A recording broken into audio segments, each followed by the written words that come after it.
दक्षिणे धृतजलपात्रो राजतादिविहितपात्रे परभुक्तिर्वर्जिते कांस्ये।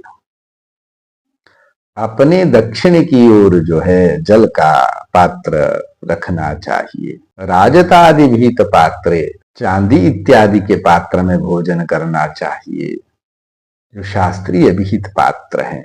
सौवर्णे राजति चैव पद्मपालाशपत्रयोः भाजने भोजने चैव त्रिरात्रं फलमश्नुते। सोने के पात्र में, चांदी के पात्र में पद्म पलाश आदि वृक्षों के पत्रों पर भोजन करना चाहिए। ये जो है भोजन के लिए विहित पात्र शास्त्रोक्त कहे गए हैं। वर्ज्य पात्राणि, भोजन के समय में कौन कौन से पात्र वर्ज्य है, तो कहा मृणमये पत्र पृष्ठे आयसे ताम्रभाजने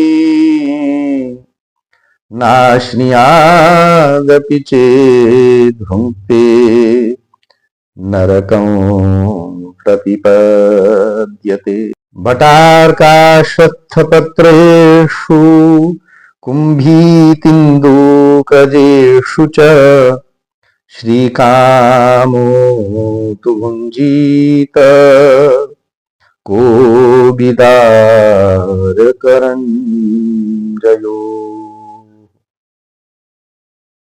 आयसेन तु पात्रेण यदन्नमुपदीयते तदन्नमपवित्रं स्यात् त्याज्यं वै सर्वकर्मणि।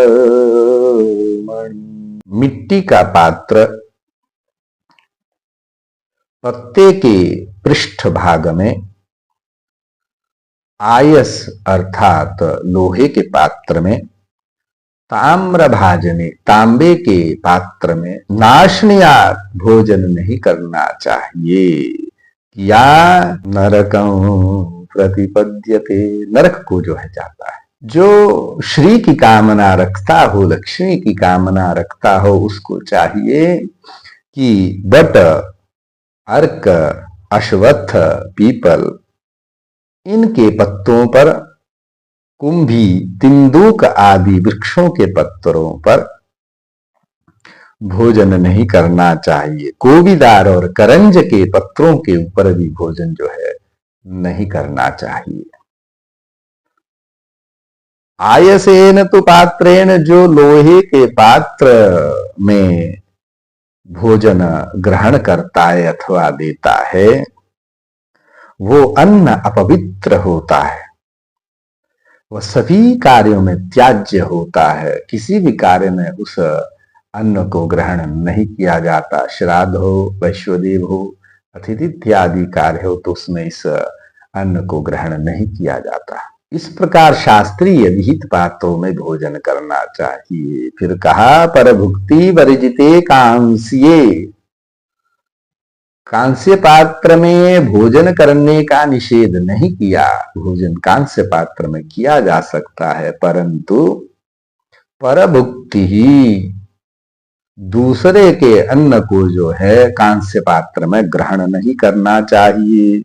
परिणाहे तथा श्राद्धे वर्जयेत् कांस्य भोजनम् मोहाच्च यदि भुञ्जीत कृतं कर्मं च निष्फलम्। परिणाह में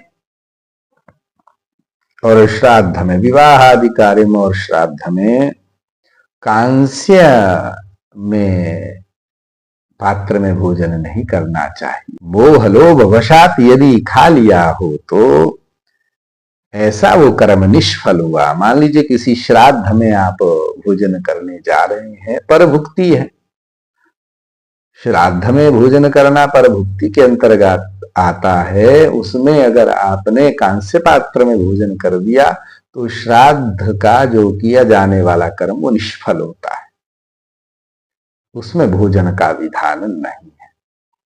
शेष अपने घर में जो है कांस्य पात्र में भोजन किया जा सकता है, इसलिए शास्त्रोक्त पात्रों में ही भोजन करना चाहिए। फिर कहा कि पद्म पलाशादि पात्रेषु वा, पद्म पलाश इन सब वृक्षों के पत्रों पर जो है भोजन ग्रहण किया जा सकता है।